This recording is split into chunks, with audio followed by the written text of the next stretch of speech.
What's going on, guys? I got my IS300 here.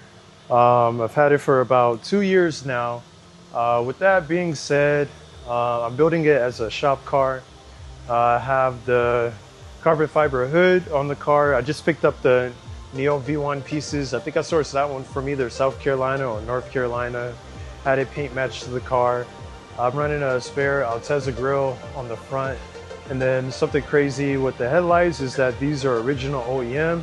They have like the blue tint on the inside. And then as far as the bottom fog lights, I do have those in a rainbow fog light, as you see down below. I decided to go with like a gloss back custom paint as far as the middle trim, just to kind of give the color separation. The hood kind of matches like with the car at certain times of like the day. It'll kind of resemble the fenders and look like it's like paint matched to the car. I did go with the mirror tint on the front just to kind of give the car a different clean look to it as far as the aesthetics. I am rocking the TE37 gold wheels. They are 17s as of right now. And I do have a 2JZ block on the side, which I'm doing the bottom end to the top all the way up on the car. I do have the Supra calipers on the front with the stainless steel brake lines on the car. I ended up sourcing from a buddy, Byron Mac, as people may know, over in Alabama. One of his friends, I had reached out, had dropped it off to his house. So they held on to it for me to get the side skirts and the rear bumper and the rear lip set up, which is OEM. Really hard to find at a good price. They really did hook it up. There was a lot of trust also that went into that. Before I even bought the side skirts, he just like dropped it off to the guy. I think I sold him maybe like the next day or something like that. So it's really cool that, you know, I've trusted in the community. Another rundown that I have on the car as of right now. The car has 115,000 miles. It's a 2005 manual from the factory. It did come with a couple pieces as far as like the valve covers, the intake. I did put on the upgraded radiator. I went the Koyo radiator. I do know Metal has like the lifetime warranty when it comes to the radiators. But I got a lot of reviews saying that the fitment was a little bit better with the Koyo radiator on the car. I do notice that the temps sit a little bit better. Also, I do have the Godspeed Mono RS coilovers on the car. They're pretty good for what they are. I do also have long tube headers that came with the car. I did the timing belt and everything on this engine right here.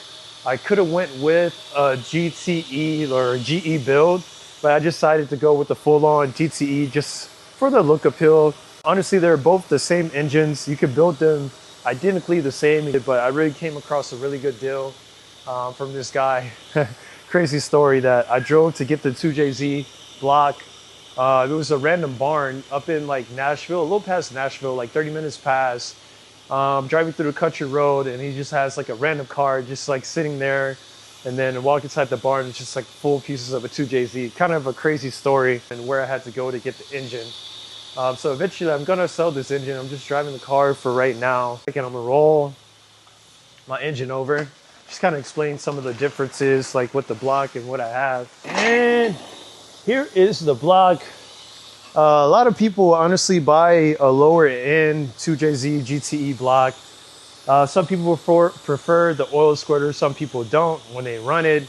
All preference, and I really just want to run like a cleaner engine. Even with like the throttle body, I'm going to get a forward facing intake manifold, and I'm going to run the throttle body, everything on that side, probably do a wire tuck, rerun my brake lines and stuff like that, and relocate the battery to the back of the car. It's a really great car. Haven't had a chance to drive it a lot, but I will be getting everything soon. I do have my pieces that are ordered coming from the bottom end, my pistons, my rods.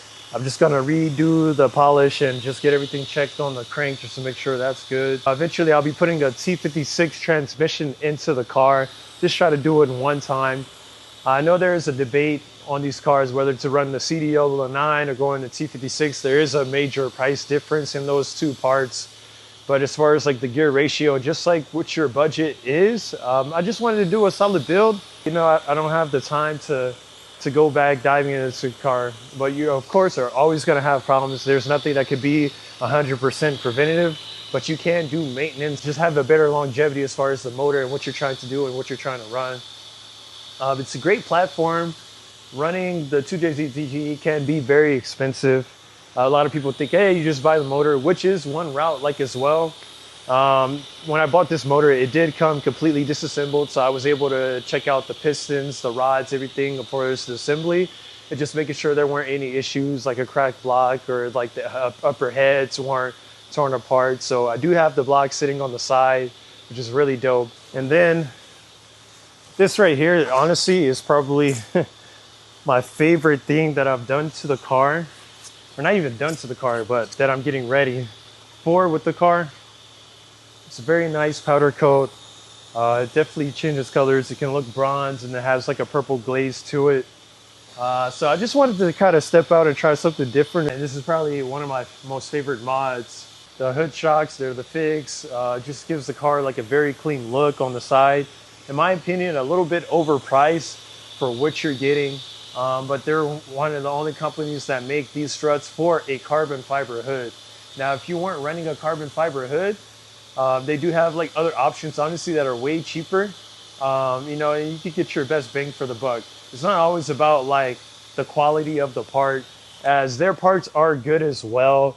But I just feel like the regular struts for the regular hoods, man, honestly, you can buy anything else, but this just works good as far as the resistance when the hood goes up. It's not just gonna like fling the hood up. It rises gracefully on the car.